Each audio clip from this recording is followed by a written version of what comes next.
নমস্কার, BD village কিচেনে আপনাদের স্বাগতম। আজকে আমি নিয়ে এসেছি একটা পায়েসের রেসিপি। আপনারা অনেকেই অনেক ধরনের পায়েস খেয়েছেন, চালের পায়েস, তারপর হচ্ছে পেঁপের পায়েস, মিষ্টি কুমড়ার পায়েস। আমি জানি না আপনারা কখনো মিষ্টি আলুর পায়েস খেয়েছেন কিনা। তো আজকে আমি রান্নাঘরে রান্না করব মিষ্টি আলুর পায়েস।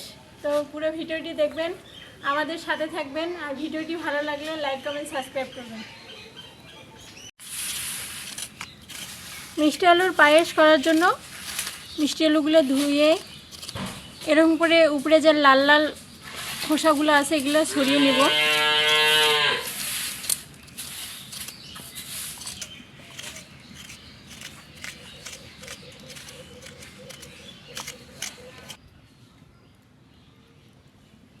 আমি মিষ্টি আলুগুলো পরিষ্কার করে নিয়েছি, প্রেসার কুকারে সিদ্ধ করে নিব।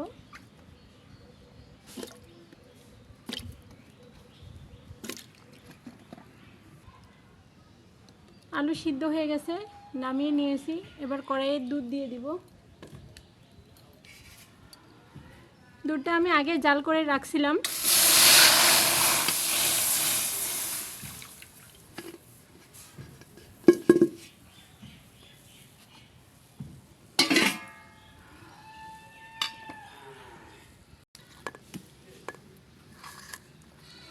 মিষ্টি আলুগুলো একটু ম্যাশ করে নিয়েছি।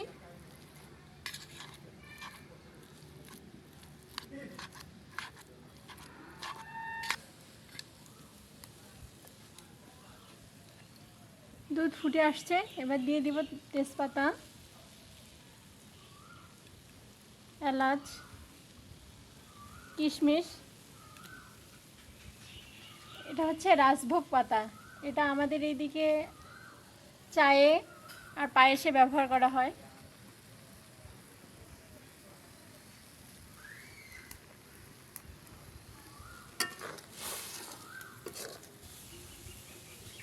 এবারে দিয়ে দিব ম্যাশ করে রাখা মিষ্টি আলুগুলো। এই মিষ্টি আলুকে অনেক জায়গায় কিন্তু সেগালুও বলা হয়।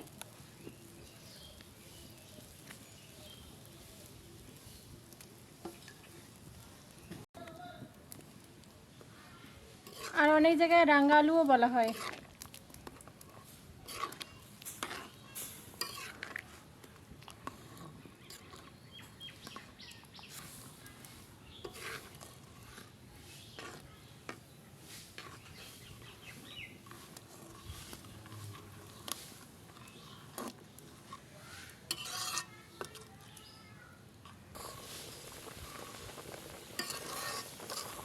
আমি আজকে আলুটা আলাদা করে সিদ্ধ করে নেওয়ার পরে পায়েস রান্না করতেছি।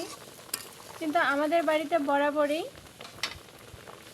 মিষ্টি আলুর পুরো প্রসেসিংটা দুধ দিয়ে সিদ্ধ করা হয়। কিন্তু আজকে দুধের পরিমাণটা কম হওয়ার কারণে আমি আলুটা আলাদা করে সিদ্ধ করে নিয়েছিলাম।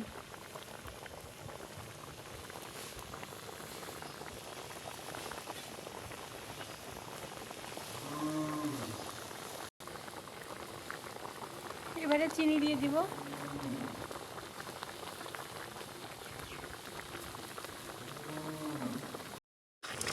দুধ আর মিষ্টি আলুটা ঘন হয়ে আসছে। এবারে দিয়ে দিব কয়েকটা কাজু বাদাম।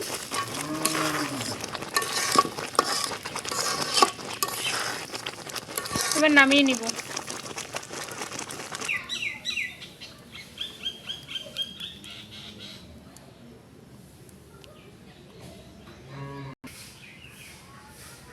তৈরি হয়ে গেল মিষ্টি আলু আর দুধের পায়েস। এটা ভীষণই মজাদার, আপনারা অবশ্যই বাড়িতে ট্রাই করে দেখবেন। খুব অল্প সময়ে একটা মজাদার রেসিপি। তো দেখা হবে আরও এরকম মজাদার কোনো রেসিপি নিয়ে। ততক্ষণে ভালো থাকবেন। নমস্কার।